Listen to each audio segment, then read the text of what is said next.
Howdy everyone, it's me once again, the one and only Killer Dan. And today, as you can see, I still have some movies to review for my Disney movie marathon.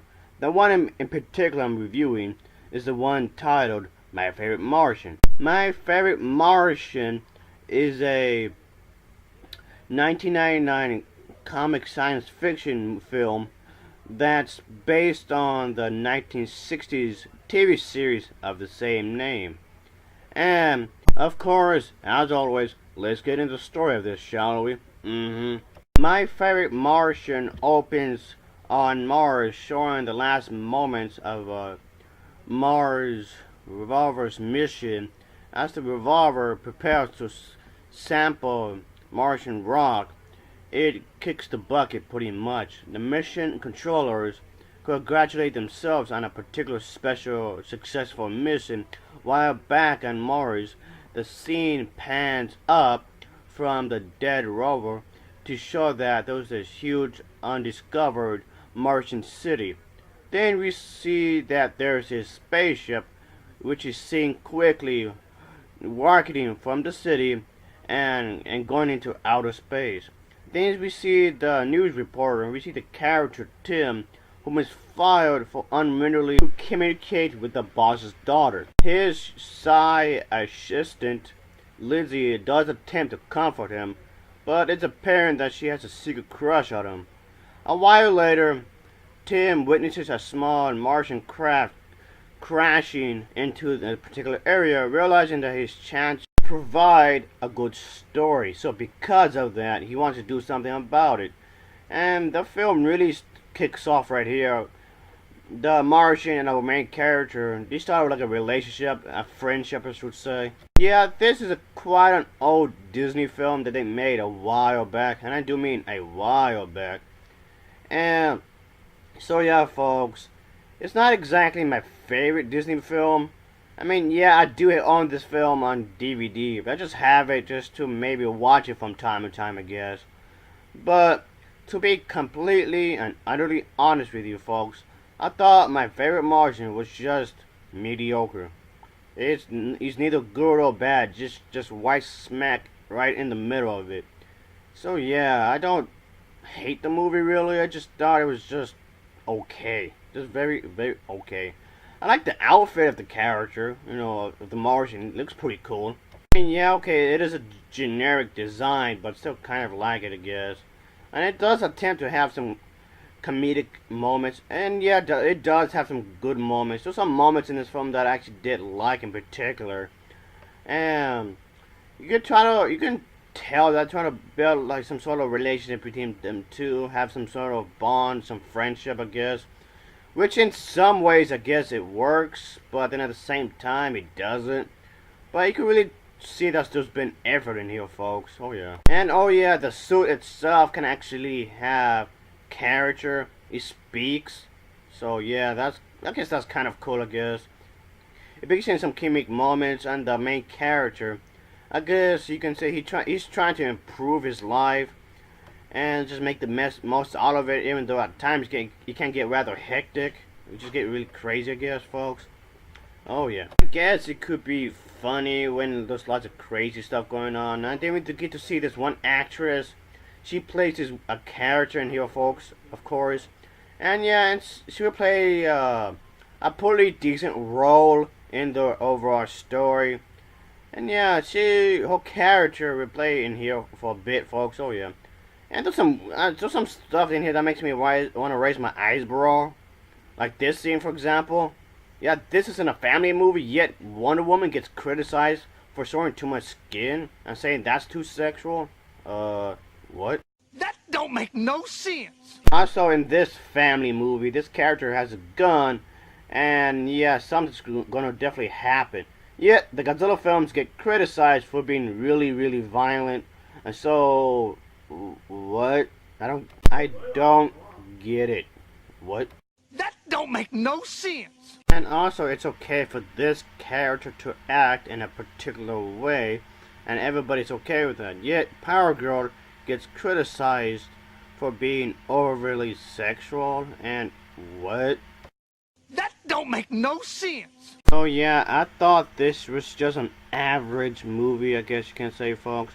And I honestly felt that it was better than Tim Allen's piece of shit comedy. Ugh. Jeez Louise. Anyway. So yeah, this movie's alright, folks. Some of the jokes fell flat, while some of them was okay, I guess. And yeah, I actually did used to have this on VHS tape. Oh yeah. I like some of the moments, one of which is the scene where the Martian character is falling apart. That's kind of cool, I guess. I like the ship's design, I guess. It's kind of cartoony and over the top in a way. That's how it's supposed to be, I guess. The music itself is okay, I guess. The music overall was pretty generic, if you ask me. And I guess this film would be really appealing to small kids, I guess. Under the age of 15, I suppose. But then again, this was supposed to be like a family-friendly film, I guess. The special effects really don't hold up. The special effects, the CGI really comes off cheap in this film, folks. The CGI special effects really come off dated in this movie. They really do. And this film came out after Jurassic Park, so what the hell? But anyway, I know not every movie out there is going to have like a billion-dollar budget, but still, special effects overall still came out very cheap looking. But anyway, I can say the movie itself was pretty alright, like I mentioned earlier, folks. Oh yeah. I haven't seen the original TV show which this movie is based on, but I'm pretty sure that it's much better than the movie. Maybe one of these days I can actually check it out when I have the chance. But anyway, as I was saying, folks, the CGI could have been better than what it was. The writing needed some help, I guess. The writing itself, the way the way the story is structured could have been better in many ways. Yeah, some parts, the movie isn't. I mean, again, the movie isn't a total disaster, if you ask me. It had its moments, I guess. But this movie does get pretty noisy and loud. I guess it was just pretty much because, just to entertain the little kiddies. It really panders to the kids. Again, really under the age of 13. Or I should say under the age of 10. This film does pander to the kids under the age of 10 quite a bit. Which in some ways does annoy me a lot, because this film could have been good. It could have been way better than what was delivered, but in some ways I felt like it was toning itself down on purpose. So I think because of that, it really stopped itself from fulfilling its full potential. So yeah, that's one of the things that pisses me off, is that it could have been a good movie, but it didn't allow itself to do so, because it was really pandering to the kids under the age of 10. So I don't know, just ugh. I mean, it's not exactly terrible, but it's not that great either. It's nothing I would call it a masterpiece. As for the acting was okay. Some people do better than others, of course, but as for the acting, could have been better. It's left too much desired, I guess you can say, folks. The guy who plays the Martian is he's the same actor that played Back to the Future and the character in the Addams Family. He played so many movies. And yeah, he's a good actor, but this isn't exactly one of his better movies, really. And yeah, it's something that, it'll probably be forgotten, I guess. And I'm usually reviewing old movies anyway, so of course I'm going to review this film. I'm going to go way back, I guess. So yeah, but I'll say check this film out if you're a Disney fan. Even if you're a Disney fan, there's no guarantee that you'll like this movie, I guess.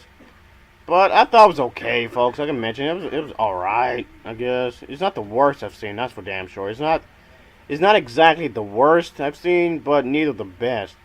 So yeah, folks, I mean, it does have some cool moments I liked. There's some moments I actually really liked in here, folks.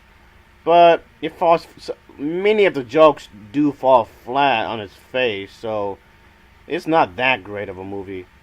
But anyway, folks, My Favorite Martian, it gets an overall rating of a 5.0 out of 10. A 5.0 out of 10 from me. As always, thanks for watching and take care. See ya.